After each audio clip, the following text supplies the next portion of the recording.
আরও জানিয়ে দিব যে কারণে চলতি বছরে নির্বাচন চায় বিএনপি। সাবেক আইজিপি আজিজুল হক মারা গেছেন।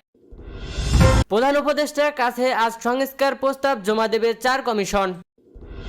জিয়া আরফান স্টিয়াস দুর্নীতি মামলায় খালাস পেলেন খালেদা জিয়া ও তারেক রহমান। সর্বশেষ জানিয়ে দেব টিউলিপের পদত্যাগের পর যা জানালো প্রধান উপদেষ্টার প্রেস উইং। এতক্ষণ শুনছিলেন সংবাদ শিরোনাম, এবার বিস্তারিত। প্রয়োজনীয় সংস্কার শেষে 2025 সালের শেষে কিংবা 2026 সালের প্রথমার্ধের মধ্যে ত্রয়োদশ জাতীয় নির্বাচন অনুষ্ঠানের ইঙ্গিত অন্তর্বর্তী সরকারের পক্ষ থেকে দেওয়া হলেও চলতি বছরের মাঝামাঝি সময় অর্থাৎ জুলাই আগস্টের মধ্যে নির্বাচন চায় বিএনপি। এখনও নির্বাচনের দিনক্ষণ ঘোষণা না হলেও আগামী ডিসেম্বরের মধ্যে জাতীয় নির্বাচন হতে পারে এমন বার্তা মাথায় রেখে প্রস্তুতি নিতে শুরু করেছে বিএনপির সমমনা রাজনৈতিক দলগুলো। এরই মধ্যে নির্বাচনী দলগুলোর শীর্ষ নেতারা নিজ নিজ এলাকায় গণসংযোগ শুরু করেছেন। ভোটারের আস্থা অর্জনে জনসম্পৃক্ত কর্মসূচির পাশাপাশি সামাজিক কর্মকাণ্ডে অংশ নিচ্ছেন তারা, দিচ্ছেন নানা প্রতিশ্রুতিও। গত সোমবার রাতে বিএনপির ভারপ্রাপ্ত চেয়ারম্যান তারেক রহমানের সভাপতিত্বে দলটির স্থায়ী কমিটির সভা হয়। ওই সভার সিদ্ধান্ত জানাতে মঙ্গলবারের সংবাদ সম্মেলন করে বিএনপি।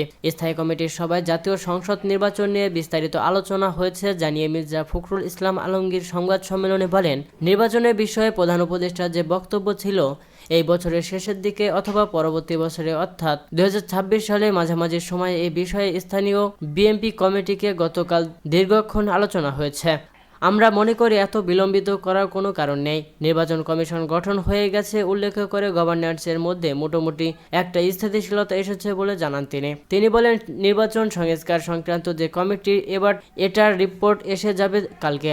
সুতরাং আমার মনে হয় না যে এটা আরও বিলম্বিত করার কোনো প্রয়োজন আছে, কারণ যত বিলম্ব হচ্ছে তত রাজনৈতিক এবং অর্থনৈতিক সংকট আরও বৃদ্ধি পাবে। বারবার করে বলছি, আসলে নির্বাচিত সরকারের কোনো বিকল্প নেই। নির্বাচন গণতন্ত্রের সবচেয়ে গুরুত্বপূর্ণ বিষয় উল্লেখ করে এ বছরের জুলাই আগস্টের মধ্যেই নির্বাচনের দাবি জানান তিনি।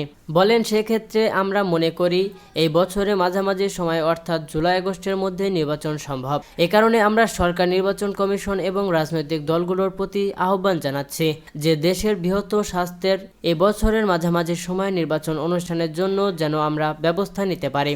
এ সময় জাতি একটা ক্রান্তিকালে অবস্থান করছে বলে মন্তব্য করেন তিনি। ফখরুল ইসলাম আরও বলেন, এখন সময়টা খুব সেন্সিটিভ সময়, খুবই গুরুত্বপূর্ণ সময়। জাতি এখন একটা অত্যন্ত ক্রান্তিকালে অবস্থান করছে। এর থেকে গণতন্ত্রের উত্তরণের যে পথটা, এই পথটাকে কোনোভাবে যেন আমরা খুব বেশি বাধাগ্রস্ত না করি, সেই আহ্বানটা আমাদের সকলের প্রতি থাকবে। পুলিশের সাবেক মহাপরিদর্শক এবং বাংলাদেশ তত্ত্বাবধায়ক সরকারের সাবেক উপদেষ্টা এম আজিজুল হক মারা গেছেন। মঙ্গলবার দিবাগত রাত 3:30টার দিকে রাজধানীর উত্তরায় নিজ বাড়িতে মৃত্যুবরণ করেন তিনি। 1996 সালের জুলাই থেকে 1997 নভেম্বর পর্যন্ত বাংলাদেশ পুলিশের মহাপরিদর্শক হিসাবে দায়িত্ব পালন করেন আজিজুল হক। এরপর 2007 সালে ব্যারিস্টার মইনুল হোসেন গঠিত ফখরুদ্দিন আহমেদের নেতৃত্বাধীন তত্ত্বাবধায়ক সরকারের উপদেষ্টা ছিলেন। তিনি স্থানীয় সরকার, নৌ পরিবহন ও বিমান মন্ত্রণালয়ের দায়িত্বে ছিলেন। 1940 সালের 13 ডিসেম্বর শরীয়তপুরের ভেদরগঞ্জ উপজেলার সখীপুর থানার চারভাগা বকাউল কান্দিতে এক সম্ভাব্য মুসলিম পরিবারে জন্মগ্রহণ করেন এম আজিজুল হক। তিনি বাংলাদেশ পুলিশের বিভিন্ন গুরুত্বপূর্ণ পদসহ ইসলামী ব্যাংকের ভাইস প্রেসিডেন্ট, রূপালী ইন্স্যুরেন্স লিমিটেডের অর্থ উপদেষ্টা ছিলেন। তিনি স্ত্রী, 3 পুত্র, নাতি নাতনি সহ অসংখ্য গুণগ্রাহী রেখে গেছেন। তার মৃত্যুতে পরিবার সহ গ্রামের বাড়ি এলাকায় জনমনে বইছে শোকের মাতম। অন্তর্বর্তীকালীন সরকারের প্রধান উপদেষ্টা ডক্টর মোহাম্মদ ইউনূসের কাছে আজ সংস্কার প্রস্তাব জমা দেবেন 4 কমিশন। 4টি কমিশন হলো ডক্টর বদিউল আলম মজুমদারের নেতৃত্বাধীন নির্বাচন ব্যবস্থা সংস্কার কমিশন, সরফরাজ হোসেনের নেতৃত্বাধীন পুলিশ প্রশাসন সংস্কার কমিশন, টিআইবি ডক্টর ইফতেখারুজ্জামানের নেতৃত্বে দুর্নীতি দমন কমিশন এবং ইলিনয় টেস্ট ইউনিভার্সিটি বিশিষ্ট অধ্যাপক ডক্টর আলী রিয়াজের নেতৃত্বে সংবিধান সংস্কার কমিশন। মঙ্গলবার সন্ধ্যায় ফরেন সার্ভিস একাডেমিতে এক সংবাদ সম্মেলনে প্রধান উপদেষ্টার প্রেস সচিব শফিকুল আলম বলেন, সংস্কার কমিশনের রিপোর্ট হস্তান্তরের পর তা নিয়ে একটু আলাপ হবে। পুরো জিনিসটি তারা বলবেন কি কি পাওয়া গেছে। দুপুর 1:30টা পর্যন্ত আশা করছি এই মিটিং হবে। এরপর বিকাল ৩টায় সংবাদ সম্মেলন করে এই বিষয়ে জানাবেন সরকারের কয়েকজন উপদেষ্টা।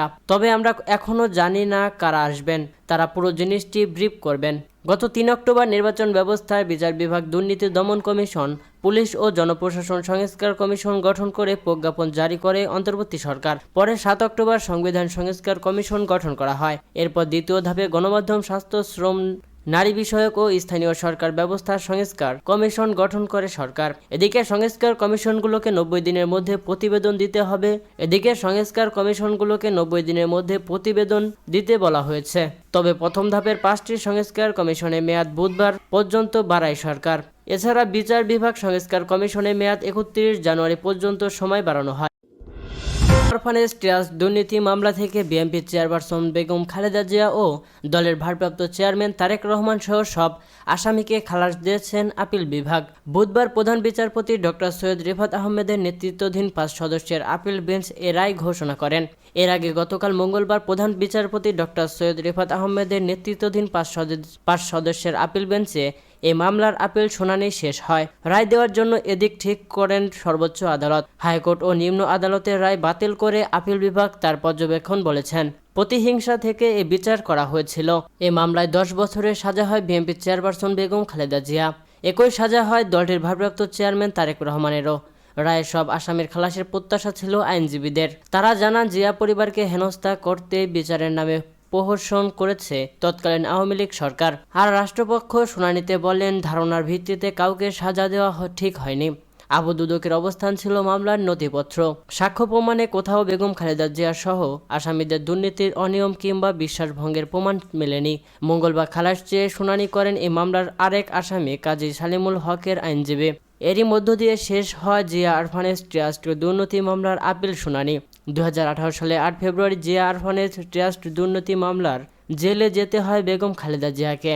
পরে নজিরবিহীনভাবে হাইকোর্টে এসে বিএনপি নেত্রীর সাজা বাড়ানো হয়। এ মামলায় ২ বছর ১ মাস ১৩ দিন জেল খাটেন বিএনপি চেয়ারপারসন। যুক্তরাজ্যের ক্ষমতাসীন লেবার সরকারের সিটি মিনিস্টার টিউলিপ সিদ্দিক দুর্নীতি ও অনিয়মের অভিযোগের মুখে পদত্যাগ করেছেন। তার পদত্যাগের পর গতকাল মঙ্গলবার রাতে একটি বিবৃতি দিয়েছে বাংলাদেশ অন্তর্বর্তী সরকারের প্রধান উপদেষ্টার প্রেস উইং। বিবৃতিতে উল্লেখ করা হয়, আমরা জবাবদিহিতা ও ন্যায় বিচারের প্রতি অঙ্গীকারবদ্ধ এবং চুক্তি হওয়া অর্থ বাংলাদেশের জনগণের কাছে ফেরত আনতে বিশ্বজুড়ে অংশীদারদের সঙ্গে কাজ করব। অর্থ পাচারের ঘটনায় বাংলাদেশের অধিকাংশ মানুষ ন্যায় বিচার দাবি করে উল্লেখ করে প্রধান উপদেষ্টা অধ্যাপক মোহাম্মদ ইউনূস বলেন, জনগণের অর্থ ও সম্পদ চুরির ঘটনা এবং বিগত সরকারের লোকজন যারা এই সম্পদ চুরির সঙ্গে জড়িত তা পূর্ণাঙ্গ তদন্তের আওতায় আনা প্রয়োজন। তিনি বলেন, যদি আত্মসাৎ থেকে লাভবান হওয়ার প্রমাণ পাওয়া যায় তাহলে আমরা আশা করি সেই সম্পদ বাংলাদেশে ফেরত দেওয়া হবে, যেখানে জনগণ এর ন্যায্য মালিক। লন্ডনের দ্য সানডে টাইমস পত্রিকাকে এক সাক্ষাৎকারে অধ্যাপক টিউলিপ সিদ্দিক সম্পর্কে উল্লেখ করেছেন, তিনি হয়তো লন্ডনের সুনির্দিষ্ট অর্থ ও সম্পত্তি উৎস সম্পর্কে সচেতন ছিলেন না, তবে এখন তিনি তা জানেন। তাকে অবশ্যই বাংলাদেশের জনগণের কাছে ক্ষমা চাইতে হবে। বিবৃতিতে উল্লেখ করা হয়, আন্তর্জাতিক আইন প্রয়োগকারী সংস্থাগুলোর সঙ্গে সরকার কাজ করছে যাতে জনগণের অর্থ চুরি হওয়ার ঘটনা চিহ্নিত ও তা উদ্ধার করা যায়। এই ধরনের সহযোগিতা বৈশ্বিক অর্থনৈতিক অপরাধের নেটওয়ার্ক ভেঙে দেওয়ার জন্য অত্যন্ত গুরুত্বপূর্ণ বলে বিবৃতিতে দাবি করা হয়। বিবৃতিতে আরও বলা হয়, আমরা আশা করি এবং বিশ্বাস করি যুক্তরাজ্য সহ সব বন্ধুপ্রতিম সরকার এই অপরাধগুলোর জন্য